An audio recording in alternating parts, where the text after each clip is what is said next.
Hey everyone, welcome back to the channel. Today, we're diving into something that's genuinely changed how I show up in life. The 7 Habits of Highly Effective People by Stephen Covey. This book came out back in 1989, but man, it still hits different in 2026. Over 40 million copies sold, translated into like 40 languages, and it's helped everyone from CEOs to students to parents. Why? Because it's not some quick fix gimmick or fake it till you make it advice. It's built on timeless principles, things like integrity, responsibility, and real human connection. I first picked this up years ago when I was feeling stuck, juggling work, goals, and relationships, but nothing felt aligned. Reading it felt like someone finally handed me the map instead of just yelling, "Go faster." If you're watching this and you've ever wondered, why do I keep reacting the same way to stress? Or, how do I actually build better relationships without burning out? Stick with me. We're going to walk through the entire book, the big ideas, the most important lessons, real examples from Covey, and practical ways you can start applying this stuff today. I'll keep it real, no fluff, and I'll share how these habits have shifted things for me personally. By the end, you'll have a clear game plan. Sound good? Let's jump in. The foundation. Paradigms, inside out, and the maturity continuum. Before we get to the 7 habits, Covey sets the stage with 2 game-changing concepts. First, paradigms, basically the lens through which we see the world. Covey says we don't see the world as it is, we see it as we are. Your experiences, upbringing, and beliefs create your map of reality. If your map is wrong, no amount of effort gets you to the right destination. He contrasts the old personality ethic, quick fixes like positive thinking or image management, with the character ethic, building integrity, humility, and courage from the inside. Most modern self-help is personality stuff, smiles and scripts. Covey says real change is character-based. The big shift, inside out. You don't fix your life by changing circumstances or other people first. You start with you. Change your character, your habits, your paradigms, and the outside world follows. He also talks about the maturity continuum. We start dependent, as kids, relying on others. Then we move to independence, taking care of ourselves. The highest level is interdependence, working with others in a way that's stronger than going solo. Habits 1 to 3 build that private victory of independence. Habits 4 to 6 build the public victory of interdependence. And habit 7 keeps it all sustainable. Private victories come before public ones. You can't effectively team up with others until you've mastered yourself. That's the inside-out promise. All right, let's break down each habit one by one. I'll explain what it means, why it matters, key lessons and quotes, and how to actually live it. Habit 1 is the foundation of everything. Be proactive.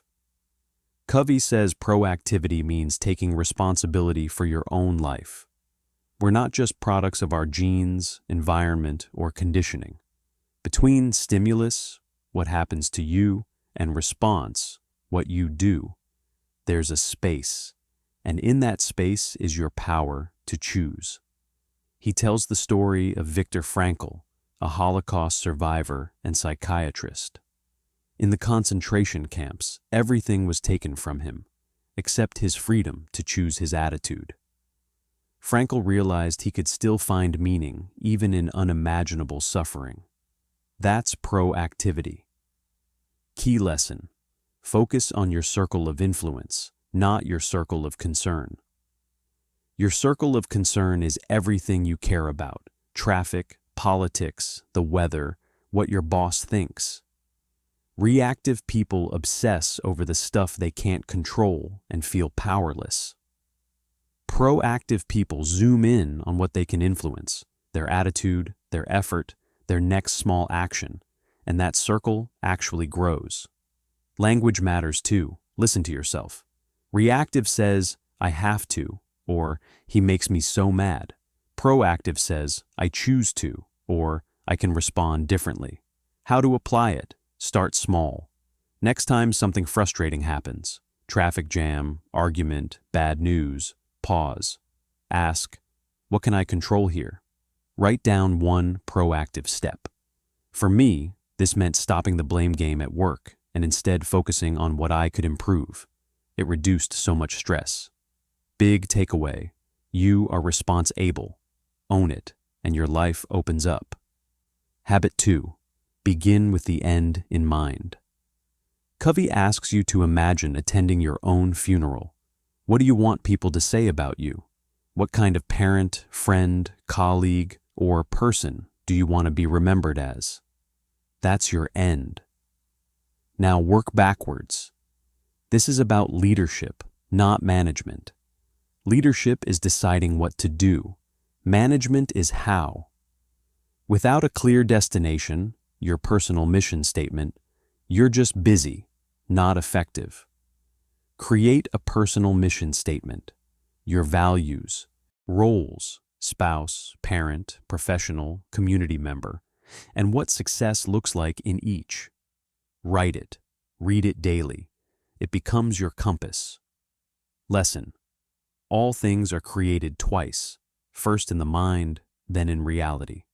If you don't design your life, someone else will design it for you. I did the funeral exercise myself. It hit hard. I realized I wanted to be remembered as present and kind, not just productive. It shifted how I spend evenings with family. Pro tip, visualize weekly. Spend 10 minutes every Sunday picturing your ideal week aligned with your values. You'll make better daily choices. Habit 3, put first things first. This is personal management. You have the vision. Habit 2. Now, execute it. Covey introduces the time management matrix. 4 quadrants. Quadrant 1, urgent and important. Crises, deadlines. Quadrant 2, not urgent but important. Planning, relationships, exercise, prevention. Quadrant 3, urgent but not important. Interruptions, some calls. Quadrant 4, not urgent and not important. Mindless scrolling, busy work. Most people live in Q1 and Q3, reacting to urgency.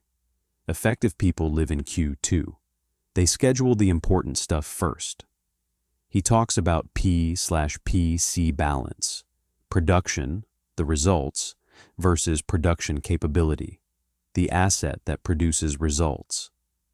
You can't grind the golden eggs forever if you kill the goose, your health, relationships, skills. Application, weekly planning. Block time for Q2 activities.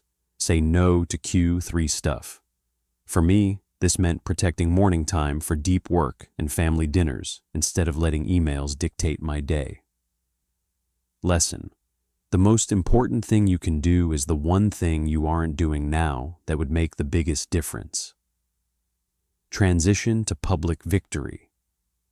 You've now built independence, the private victory.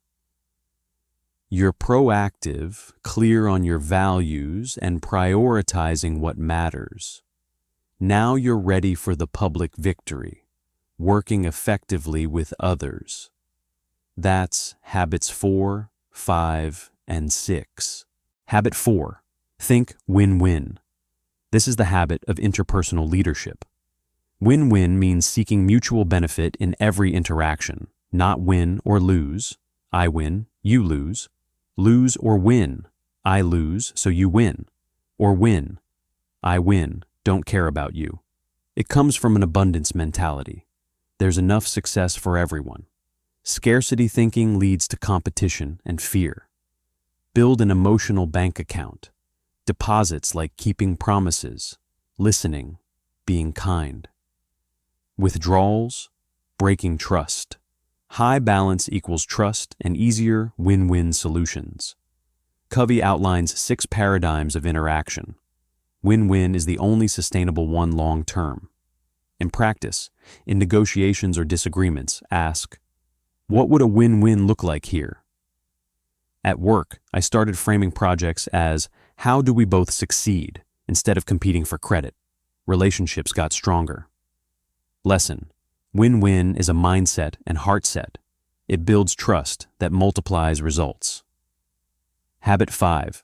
Seek first to understand, then to be understood. This one is huge for communication. Most people listen with the intent to reply. They're already formulating their comeback. Covey says true empathy is listening to understand, not to fix or judge. It's like diagnosing before prescribing. You have to see the world through their paradigm. Techniques: mimic content, rephrase meaning, reflect feelings. It sounds like you're frustrated because only then share your view. People feel heard and open up. I use this in arguments with family. Instead of defending, I listened first. It de-escalated everything. Quote, Covey often references, most people do not listen with the intent to understand. They listen with the intent to reply. Lesson: understanding builds emotional safety. It's the key to influence. Habit 6. Synergize. Synergy is when the whole is greater than the sum of its parts. 1 + 1 = 3 or more. Creative cooperation through trust and open communication. It happens naturally when you've done the first 5 habits. Differences aren't threats, they're opportunities. In teams, it means valuing diverse views, brainstorming without judgment, and trusting the process. Real-life example from Covey. Family vacations planned with everyone's input led to better trips than one person dictating. For you, next meeting or project, ask, what can we create together that none of us could alone? Lesson: synergy unleashes human potential. It's the fruit of the other habits. Habit 7. Sharpen the saw, finally. Habit 7. Sharpen the saw. The habit of renewal. Imagine sawing a tree with a dull saw. You could push harder or you could stop and sharpen it. Covey says most people just keep sawing. Renew in 4 dimensions: daily, balanced, physical, exercise, nutrition, rest, mental, reading, writing, learning, planning, spiritual, meditation, prayer, values, nature, whatever gives you meaning, social/emotional, relationships, service, empathy. Spend 1 hour a day on this daily private victory. It makes all other habits possible and creates upward spirals of growth. Covey emphasizes balance. Neglect one area and it drags the rest down. For me, morning walks, physical plus spiritual, and reading, mental, became non-negotiable. I feel sharper and more present. Lesson: you are your greatest asset. Preserve and enhance it. Renewal isn't selfish, it's essential. That's the full framework of the 7 habits. From inside-out change to interdependence and constant renewal. Covey reminds us that effectiveness is about principles, not shortcuts. Habits are the intersection of knowledge, skill, and desire. Start small, stay consistent, and watch the compound effect. The most important lesson: real effectiveness comes from character, not charisma. Private victories first. Focus on what you can control. Build trust. Renew yourself. If this resonated with you, don't just watch and forget. Pick one habit this week. Maybe start with habit 1. Catch yourself being reactive and choose differently. Or write that mission statement. Drop in the comments. Which habit are you going to work on first? Have you read the book? What's one takeaway you're taking away today? If you want more deep dives, practical worksheets, or how these apply to specific areas like career or parenting, let me know. I can make follow-up videos. Hit like if this added value. Subscribe for more book summaries and life tools, and I'll see you in the next one. Thanks for watching. Go make today a little more proactive. You've got this.